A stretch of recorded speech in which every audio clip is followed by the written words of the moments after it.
Yo, what's up, everybody? Ape's going up. Glad we talked about that yesterday. How that was kind of the play to make. It was like $11, and it's the best way to enter the BAYC ecosystem before this land sale goes down. I'm expecting it to go above 15. So glad we brought it up. We'll keep an eye on that. Let me get the other guys in here. Yo, what's up, guys? Hey, what's up, man? What's up? I was just talking about the I'm glad we brought up the entry with Ape coin. It's up a bit. The market's up a bit too. The crypto market. What's the collections here? You've got me on this NFT Go site. I don't like it. Okay, I'm over to Dune. That's Let's great. take the volume here. We were at 164 million yesterday. The day before we were at 136. So we didn't beat that huge day, the first day of the Moonbirds, but we came pretty close there yesterday. And today we're at 77 million, so we'll be down a little bit on the day, but not bad. Definitely some high volume days though. Totally. And it's the more expensive projects leading the way, obviously, pulling a lot of that volume up. Yeah, Mutant Ape floor over 30 now. It was 22 like a week ago, maybe 10 days ago. Yeah, really nice to see. Ape's at 13. We brought it up yesterday. 11, I think, somewhere around there. And Yep. so I'm glad that we had said that was, I mean, anyone really paying attention with their head on their shoulders would have said that's your entry. I think it goes above 15. We've been at 15 for no good reason a month ago or so. So I don't know. I don't even hate a buy here, but obviously buying at 11 was better. Yeah, those are my thoughts exactly. I think that a great strategy is just having enough ETH, having an ETH equivalent of Ape that you have a confident amount that you'll be able to mint the actual land sale and then be able to sell whatever other remaining Ape you have for, guaranteed profits, more or less. I think that's a great strategy on this one. Yeah. Fuck, is this thing working again? I feel like the internet went down. I don't know. Did it? I can hear you. Oh, you can hear me? Yeah, we can still hear him. The Wi-Fi did go out, but I think Something's we're... wrong. Oh, anyways, yeah. We'll try to keep going here. I don't want another day of BS. Yesterday, the computer blew up. Yeah. Anyways, in regards to Ape, yesterday we basically received confirmation that, it's rumored, obviously still rumored, but insider info basically saying that it's confirmed that Bored Ape Yacht Club holders will receive primary land from the sale, and Mutant Ape holders will receive secondary land. So I assume difference is in size, purchase price, very obvious things. I'm pretty sure the reason for Ape's pump has kind of been a result of that. And we're pretty confident that this land sale will take place in Ape token, as we talked about before. I think something Aiden was saying is, and Garrett was talking about earlier, is in a private call, is that in the very off chance that they didn't use Ape token, which is very unlikely, and I don't think any signals point to this being the case, but in the very off chance that Ape token is not used or is not required for the land sale, where does Ape token go from here? Even if it's used internally in their little metaverse or in their sandbox games, or sorry, in their Ape Ape World games, where does the price go on Ape token? $6? Because that's very important, especially if I think a lot of people would get hit hard, and I think volume would directly affect Right. price action. I agree. Yeah. 'Cause it would leave the question, if not the land sale, then what? What utility are we really holding this token for? And I agree. I totally agree, man.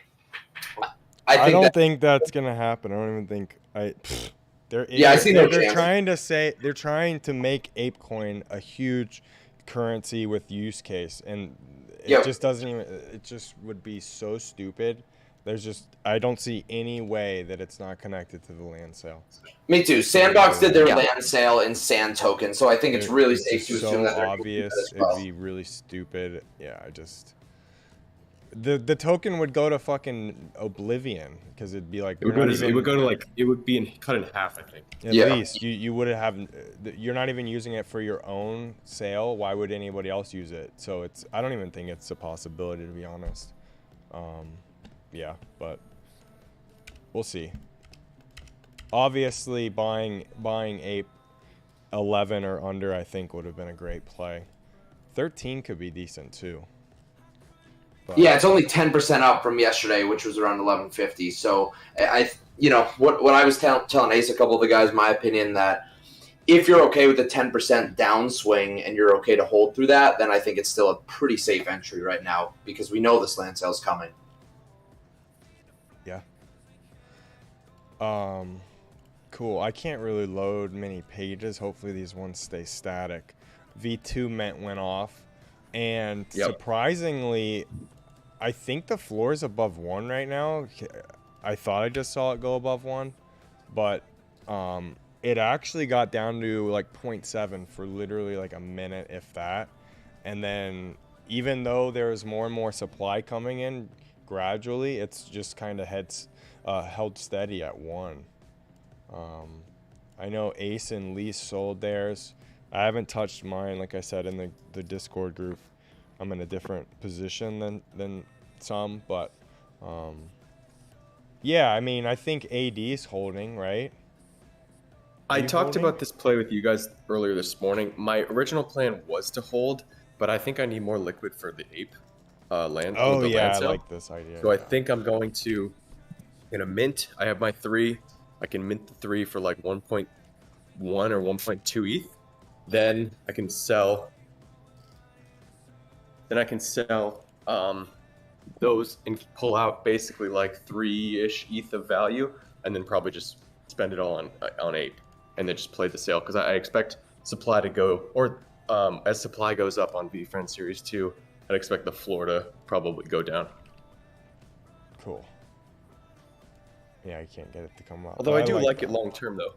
I mean, Gary was talking about yesterday how paper hands are going to be upset that they sold. Mm-hmm. So I'm sure he's up to something, but you got to kind of play what's hype. And VFriends, as more supply comes out, I feel like, it's pretty standard that the price would go down. I'll get back in later if that seems like a good play, but I got to go where the money's going. My question is, like, he's talked about how there is not going to be a V3 this year or next year. What will there be? Like, what will there be for the holders of V2 to look forward to? That's kind of the $1 million question right now. So, I wonder if there'll be some sort of burn event because there is so much supply. I don't know. You think he'll burn his V2s, or do you think it'll all be done with book games still? Yeah, I don't know. Tough to say. Yeah, I'm really not sure. I mean, he made a good point, and this should be very obvious. Like, him as the owner and the creator on the blockchain, he can always, it's like living and breathing. He can always do whatever he wants at any time, whether that's in the next 6 months or the next 6 years or whatever. He can kind of control what goes on with this project or this company or whatever. So yeah, I'm bullish, so we'll see what happens. I'm surprised at how much buying pressure there's been for that project that keeps the floor up above an ETH. Like that's what's most impressive to me, because obviously people know there's the public sale. People know that people with whitelist still have like 5 or 6 days to mint. So the fact that people are paying the premium for these at this time, I don't know. It's pretty interesting. Well, I think we saw a sale for one of the like rarer ones at like 5 ETH already. Yeah, so that was what I was. Another thing I was thinking was like making a play on some of the more rare new characters, like the alligator, the clown, some of those. If you can get entries for those, you're basically guaranteed a win almost. And I don't see how those would be below 3 or 4 ETH. And you can get entries on them for like 2.5 right now, Ethereum, if you're buying the 5 book game tokens you need for them. So I'm happy that I have some of the raffle entries available, and it'll be really interesting to see what happens to the floor of those specific frames given whichever day it is. Because like certain days you'll need 5 emerald frames or 5 rainbow frames, and so it'll be interesting to see what happens with the floor of those, like I was saying, leading up to that drawing. And then obviously after the drawing, everyone's going to be like, I don't need these, I'll sell them. So some risk there depending on what you're going for, but I think there could be some big upside for that.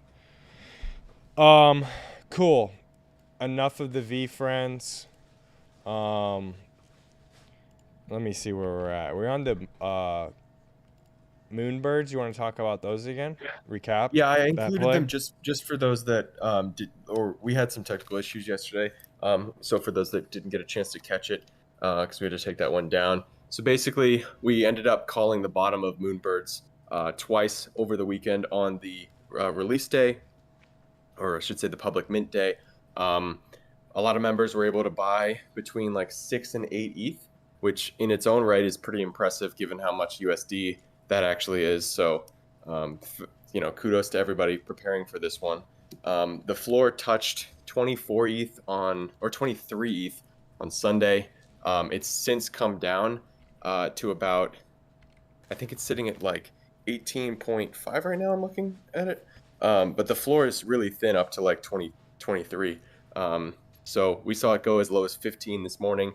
In the mornings, the prices are typically lower, and then there's more buying pressure. But they've announced the nesting to come by the end of this month. It's non-custodial, which means you won't have to actually send your NFT into the staked wallet. You'll be able to see it still in your own wallet. But the cool thing is that when it's nested, you won't be able to sell. So it will cause that supply pressure and shock that people were looking for and kind of expecting, which will probably make the floor run up to somewhere closer to 30 if I had to bet. So I'm holding on for that, and I want to make sure that I'm nesting because the rewards that you get for nesting are accrued just by the time that you have been nesting. So, they've teased a couple of airdrops. They've talked about like future utility. So it doesn't really make sense to be like not nested if you have a long-term outlook on this project, because when you would unnest, you would lose all of your progress. Your nest like levels up the longer that your Moonbirds are staked there. So like the higher tier nests are going to get the best rewards, and the lower tier obviously are not. So it should be pretty interesting to see where that goes with the supply. But just wanted to recap it because we did have a lot of members participate. I think a lot of them are still holding. I think most of the people that ended up winning the raffle have now since sold, because like minting at 2.5, it's hard not to want to take that kind of profit. But we do have some guys that bought in on secondary, so excited for all of us, and excited for what this project can be because there's clearly a lot of eyes and attention on it. And I think it's if I had to say it, I think it's a future blue chip already. Not just because of the price, just because of the team behind it. So really cool stuff. Yo, Yeah. Go ahead. if I calculated it correctly, Moonbirds did $950,000 in volume yesterday. Or sorry, not volume. That was the creator fees that they received. Because the royalties are 5%, 314 sales, average prices of 20 ETH. Yeah, like $950,000 is what they got back yesterday.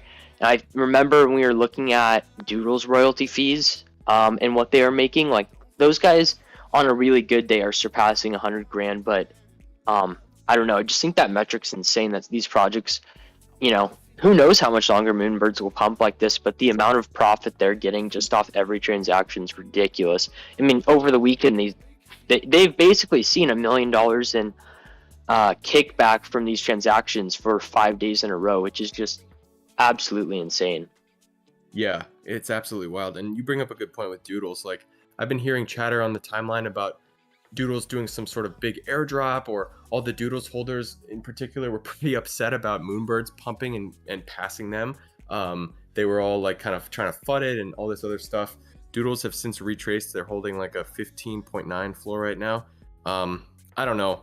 I don't love seeing like other people try to FUD projects, just because it's not their bag that's going up. This Moonbirds play was a pretty obvious one in my head, and it looked like it was pretty obvious for everyone else that was buying in.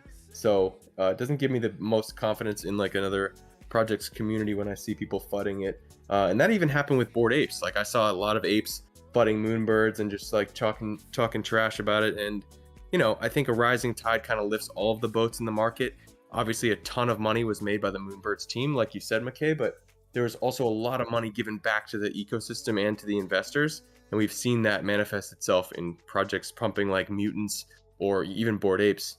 So I think what's good for one project is good for all projects. There's a real trickle down effect. So I was happy to see, the volume this weekend. Yeah, I mean, like you said, their volume and sales over the weekend were the difference between this crazy bull run we're in right now and what we were seeing last week, which was just like it wasn't bearish by any means, but it was just like 100 million, 150 million in volume every day, just bouncing in between. Yeah, and now we've got tax day behind us. Seems like clear skies ahead with this ape sale coming. Obviously, that will be a lot of liquid taken out of the market, but it'll also be a lot of liquid given back for people that make money on it. So I'm excited for what the rest of this month and the rest of this year has in store, because I think it could be a really big one. Yeah, this summer might be the biggest we've seen, bigger than last summer. That's my bet. Wow. All right, let's go.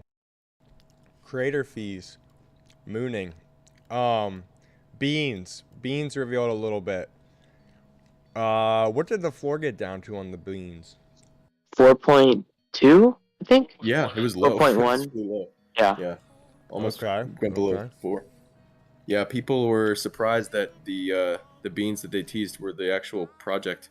To me, it always seemed like this was obvious, but I guess people were expecting like a whole other collection. But obviously, they're just these cartoon style beans. They did talk about a bit about utility in the tweet that they put out. But they did also say that like beans are your best. They're also an exposure to the Azuki ecosystem. So we did see the dip get bought up pretty heavily. I know Ace Love made a play on it, so that was cool. But yeah, I'm expecting that was kind of like a post reveal dump before the actual reveal. So I'm wondering, it seems like they've got real support between 4 and 5 ETH. So if they can hold that post reveal, I think they'd probably go up to around 10 within a couple of months if Azuki continues to move sideways and then eventually presumably move up. So Yeah, I like that. I still like these. I'm gonna buy a bean on the reveal. Yeah. And I like the art on these, man. I saw Yeah. a lot of threads just talking about how this style of art is really, really popular in Japan. I think a lot of Western buyers were expecting these to look like Azukis, to look like some type of Azuki V2. But they're not familiar that, both styles of anime are They so don't prevalent in the culture. They don't know. That's don't right. They don't know. They probably don't even wear fucking Japanese But no. denim. I do think that these are really cool looking. And I know that they can be companioned with your Azuki. Like some of the pictures were with the bean on the Azuki's shoulder. Pretty cool. Mm-hmm. Yeah. You can carry him It is pretty around sweet. in the garden. Yeah. Yep. Love it.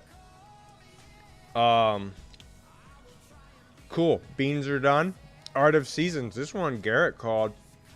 I remember we showed them on this podcast, and I thought they were really cool. Yeah, I didn't buy them, but they're cool. Yeah, right around 0.5, 0.6, where we were originally talking about these. I had sold one for 0.9. They had hovered around 0.7, 0.8, and then over the last day, rocketed up to about 1.35 was the highest that I saw the floor. And the rares obviously selling for really good premium. Volume stayed steady, and still a cool project. So I don't know if I would buy into a pump like this, but clearly there's people accumulating, and the listing count is really, really low. Only 300 odd items listed for sale. Right on. Very Yep. cool.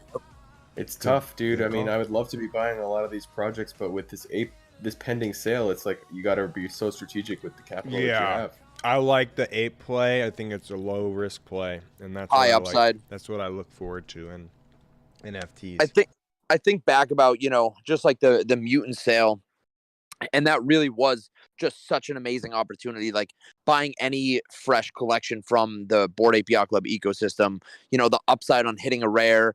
If they really do drop their other 10,000 collection, like airdropped randomly to the buyers of this, I don't know if that's actually going to happen. But either way, I think the upside is going to be really high. So I'm excited as hell.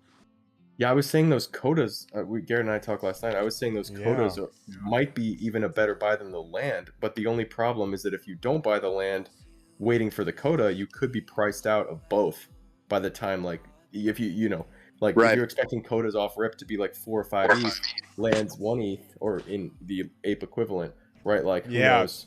I would try to buy as much land as you can, because you got a 10% chance, I think, of getting a coda. Because I think, isn't it 10,000 landowners out of the 100,000 get a coda? That's what the rumor is. It's not confirmed yet. I would just be buying, if land's an ETH or ETH and a half, and codas are going to be 4 or 5 ETH. I mean, you probably can just try to accumulate a few pieces of land and try to see if you can at least hit the coda, and then obviously sell your land back for probably what you bought it for. So, or more. I think the land itself could be a really easy play. I look at Sandbox and some of these other lands, primary lands that have gotten up to a 4 or 5 ETH floor, and I think, why can't this do the same, if not more? It's got so much more exposure. Yeah, I wonder. I think so. I've been thinking this for a little. I wonder if they're going to start their own exchange for these new items. Like the KYC thing, a lot of us did that. They still haven't implemented whatever they're going to do with that. So I think you would imagine an exchange. That's why KYC. I think if they do an exchange, then all NFTs on there would be transacted in APE, which is really interesting to me. You have to exchange your life for the life in the other world. Yeah. Well, maybe not that, but maybe not. Yeah, I think maybe we could expect that. Maybe that's what's taking so long, is they're still completing this exchange where all of these NFTs, the land will be an NFT too. So that's I don't know. I agree. It makes sense with a KYC. Why else would they do it? And they have to increase their revenue. That's what they need to do for the capital they just raised. They have to find ways to increase their revenue. And obviously, if they have a fucking marketplace, that's a great way to do it. So, yeah.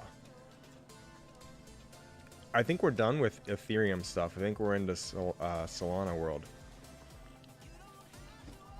Where's my Solana man slumped? We here. Soul Decoder. Yeah, so 2 minutes today. Soul Decoder is the first one. This one's pretty cool. It's a utility tool.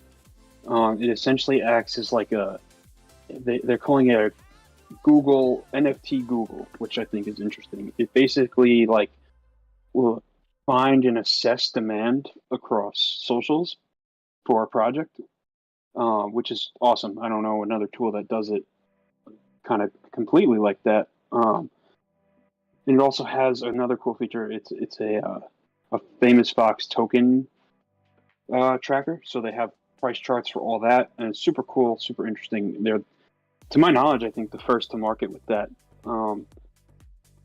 You can test out the website now if you connect your wallet and Discord, which is cool. So anyone thinking about buying it first use, highly recommend checking it out now.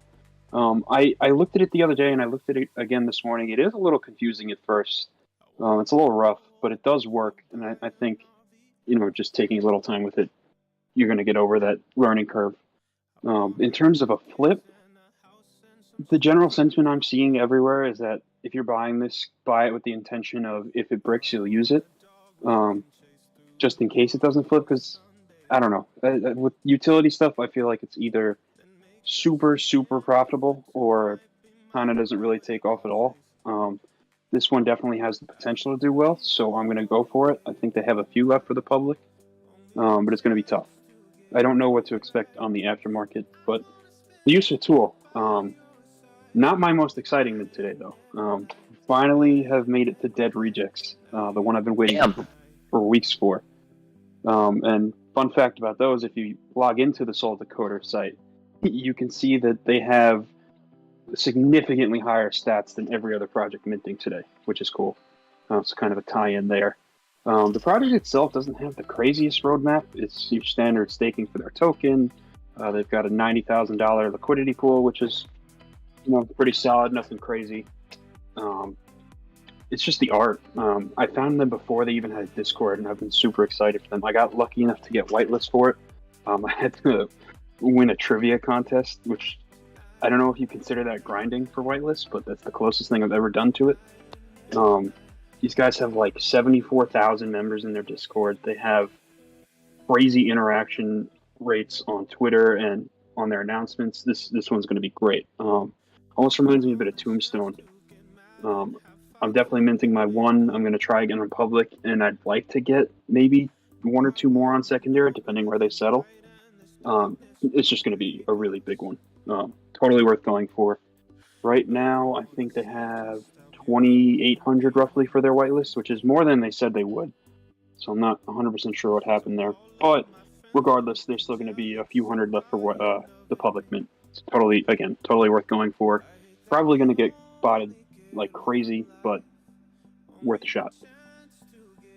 And then the last thing I had was not really any news or anything, but just something cool to see. Dollies, which we covered, I think, 2 weeks ago now. It's a project I always thought was really cool looking. They had their first legendary auction today for a Chewbacca Star Wars 1 of 1. It sold for 80 SOL. So my hope is that I get some life back into the project. I did buy in a little too high. I think I bought in at 7 and we're just under there. But they haven't done anything since then, so I'm still not too worried about it. With such a small supply, really, I think only takes that one announcement of something happening to kind of catalyst that price. So just something cool. The 101 looks sick, and I think it gets you improved staking rewards or something, but I don't know, just thought it was cool.